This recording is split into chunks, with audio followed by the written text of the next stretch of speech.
When you initially enter the cockpit, all the EIS display units are normally off. These DUs require AC electrical power to operate. For more information, you may refer to the FCOM DSC 3175, Electrical Supply section of ATA 31. When the EIS DUs are turned on, the related DU will display any image only after the self-test is complete. The engine information and the memos related to the actual configuration are displayed on the upper ECAM screen. The door oxy system page is displayed on the lower ECAM screen. This system page is the defaulted page in that ECAM phase. Notice the following indications: the open doors and the crew oxygen, which is not yet switched on.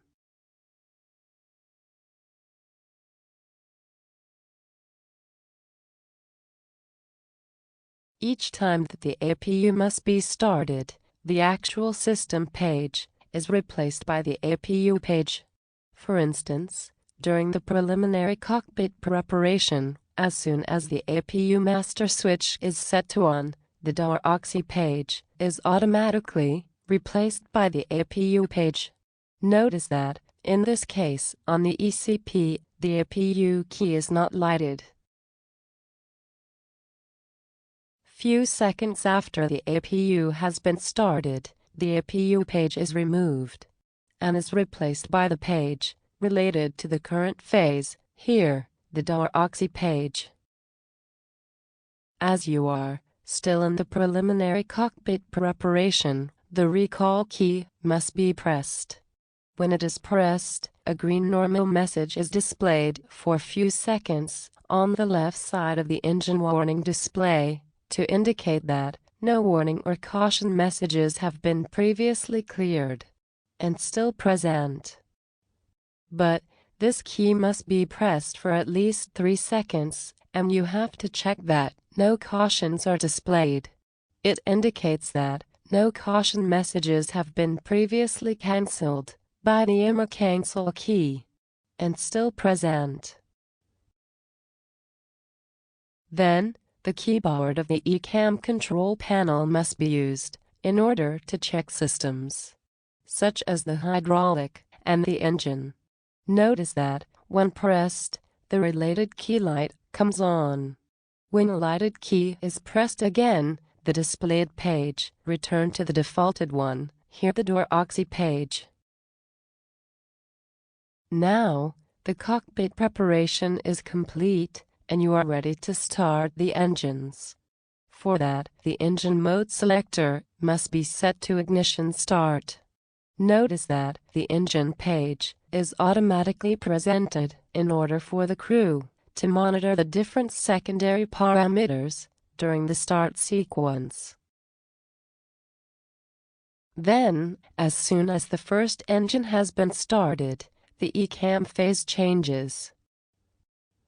After starting the second engine, when the engine mode selector is set back to normal, the engine page is automatically replaced by the wheel page in order for the flight crew to monitor that system during taxi.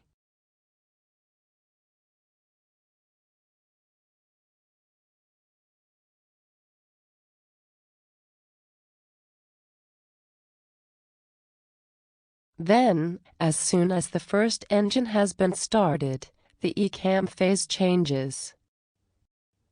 After starting the second engine, when the engine mode selector is set back to normal, the engine page is automatically replaced by the wheel page in order for the flight crew to monitor that system during taxi. 2 minutes after starting engines, on the left side of the engine warning display, the takeoff memo appears, with some items in blue. As soon as the related action is done, the blue item turns to green.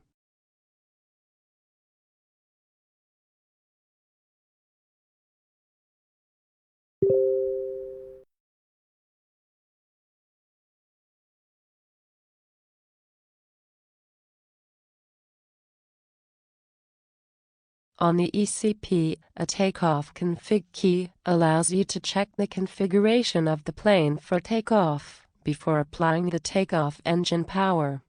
Assume that you forgot to set the pitch trim into the green takeoff sector, so when the takeoff config key is pressed, an ECAM warning is triggered. When the configuration is correct, and the key is pressed again, the blue item turns to green. In order to perform the flight controls check, the wheel page will be automatically replaced by the flight control page as soon as the side stick or rudder pedal is moving.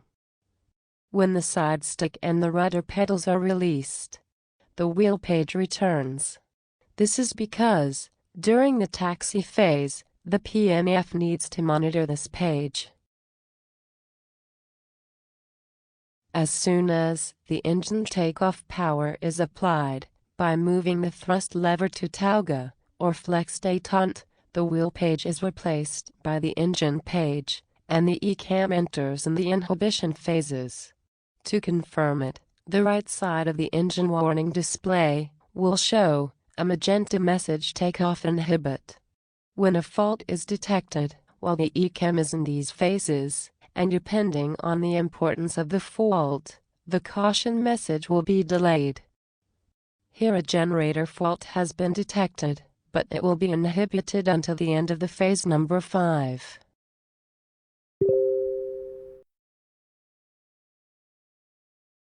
Above 1,500 feet, or 2 minutes after liftoff, the magenta takeoff inhibit message is removed, and the left side of engine warning display displays the related caution message, as it is no longer inhibited. First, cancel the master caution lights. Read the title of the caution, then follow the actions requested by the pilot flying. For instance, retract the flaps and slats, and do the after takeoff checklist. Then, when established on a safe flight path, the pilot flying will ask for ECAM actions.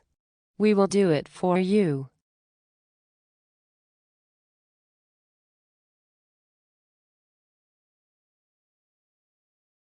Notice that, as the faulty generator has been recovered, the ECAM is back to the normal memo messages on the engine warning display, and to the defaulted page on the SD.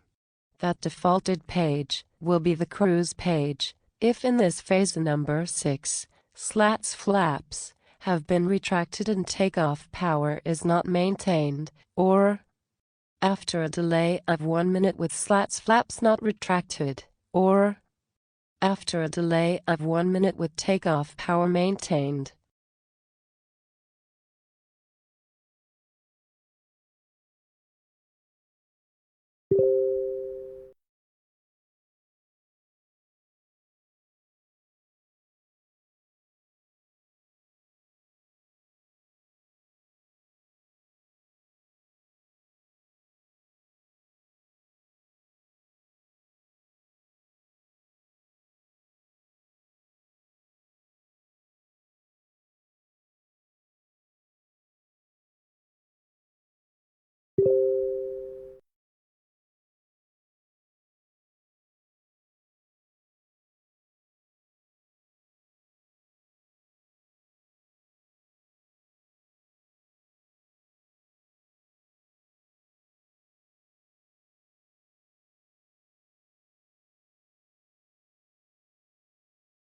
In the cruise phase, the pilot non-flying has to review some systems by using the individual system keys or the ALL key.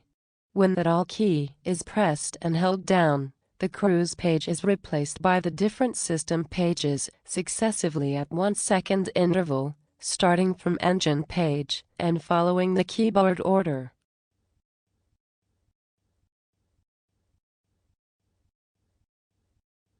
As soon as that key is released, the sequence stops on the displayed system and the related key light is on. If the ALL key is pressed again and held down, the sequence continues.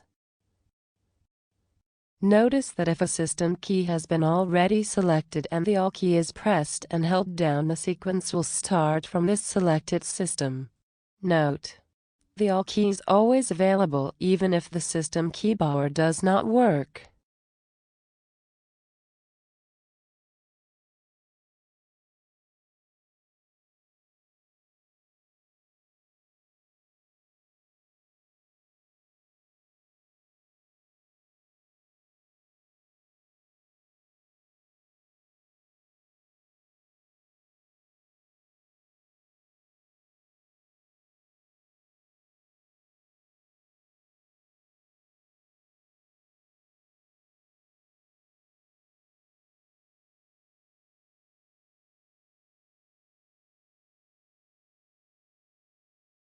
During the descent, the ECAM status page must be checked.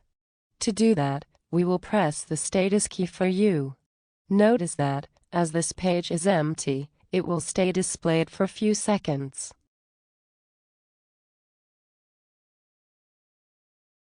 Below 2,000 feet, the left side of the engine warning display shows the landing memo with some blue items, as they are not yet done.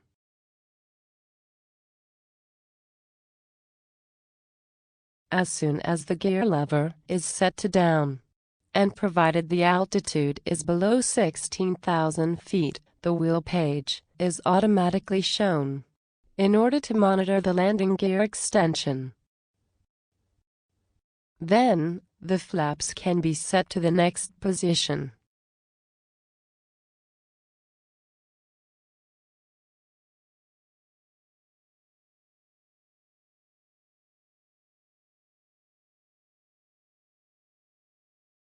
Below 800 feet, the ECAM enters in the inhibition phases. So, to confirm it, the right side of the engine warning display shows a magenta message, landing inhibit. If a caution was detected in the phase 7 or 8, and, according to its importance, it could be inhibited. For instance, if an ADR2 fault has occurred after touchdown, this ECAM caution will be delayed until the end of the phase 8. During deceleration, below 80 knots, the landing inhibit message is removed on the right side of the engine warning display. Notice that, if during landing, everything is normal, the left side of the engine warning display shows the current memo messages. At parking and at engine shutdown, the wheel page is replaced by the door oxy page, in order for the crew to check the status of the doors.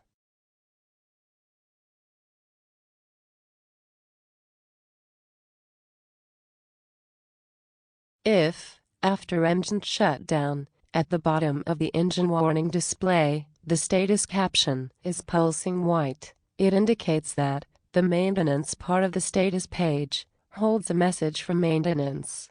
So, the status key must be pressed to display the related status page. We will do it for you. When the status page is displayed, it shows the maintenance messages. At transit, you should disregard it, unless it is the air bleed message. At main base, or at airport where repairs can be done, and provided it is the last flight of the day, you should report for maintenance analysis.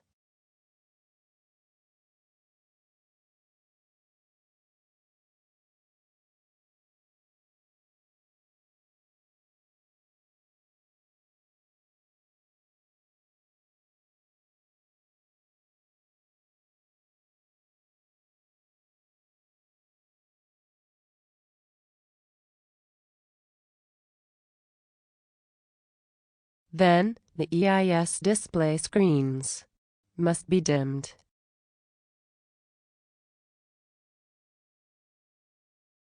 Then, 5 minutes after engines shut down, the phase 10 of the ECAM ends and the phase 1 is activated for the next flight, even if the electrical system is not shut down, as for transit flight.